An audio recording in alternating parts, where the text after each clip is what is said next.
I just feel like you can't commit to anything. If you're always searching for the next thing to excite you, what are you committed to seeing through?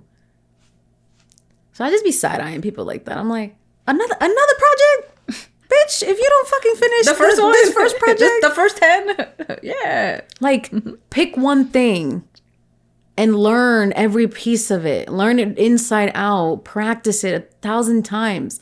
And I promise you that more things will come as a result of that consistency. And new things still. Yeah. That's why even this year, I was like, there's nothing new that I really want. I just want to your point, like, I want to continue to have variety in what it is that I am already doing. I don't necessarily I'm not searching for anything. And I feel like sometimes when you are so stuck on just the shiny object, there's something happening energetically that I'm still trying to understand why people are that way. Maybe it's capitalism. I'm sure a part of it is, but there's something that maybe they don't feel satisfied. Or maybe they only recognize their emotion when the shiny thing is presented. And otherwise, they can't find their feelings. Yeah. And so I really struggle with being in spaces with people that are like that. It's one of the easiest ways for me to get irritated. I'm so serious because I'm like, can we finish our project? Please.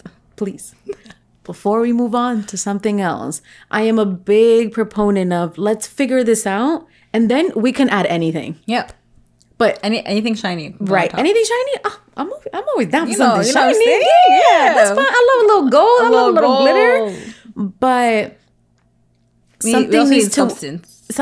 We also need substance, and I think you learn a lot by focusing on one project or idea and going really deep into that, versus putting your hands in too many different places.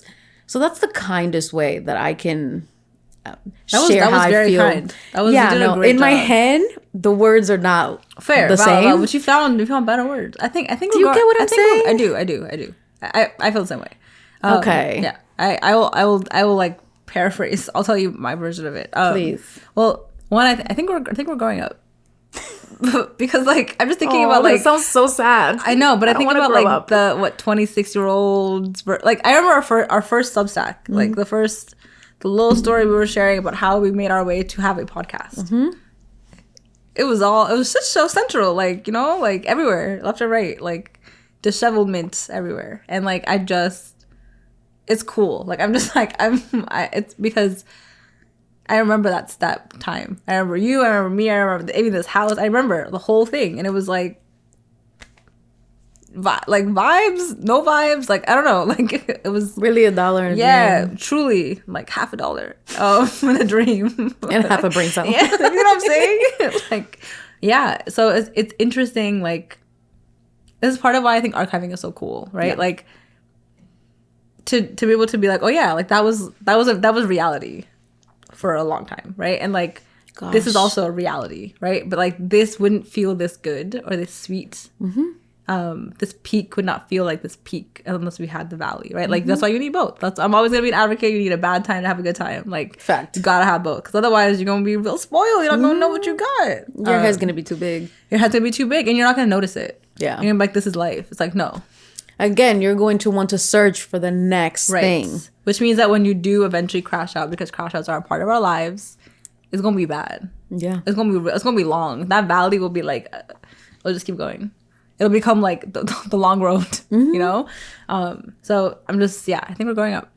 But in terms of shiny things, part of why I think I say we're growing up is I remember only wanting shiny things. I remember being the new thing is the thing I want, because the new thing means that I've leveled up. Interesting. You know? And not that I wanted it, but I understood the ladder of always being given something else, be given a harder thing or a new thing is capitalism. Mm-hmm. It's the thing that makes you stay relevant, right? Yeah. And I think that there's the lesson that I think that you and I have learned, and the reason why it's also a pet peeve of mine to be just sit down, it's okay. The trend will pass, but that feels like growth because I love a well-used thing. I love it. You give me something that was handmade by whoever, and I'm holding it as someone else's hands had it first. My favorite, right? Like it's a like things that have been like held and loved well and used well and like practiced on, and all those things like make something so much more, to me, so much more like worth it, so much more interesting. The shiny thing is like mass produced. Probably, right? 1,000%. The things that you're saying, like the projects you commit to and you put your energy and your love into, you can see it.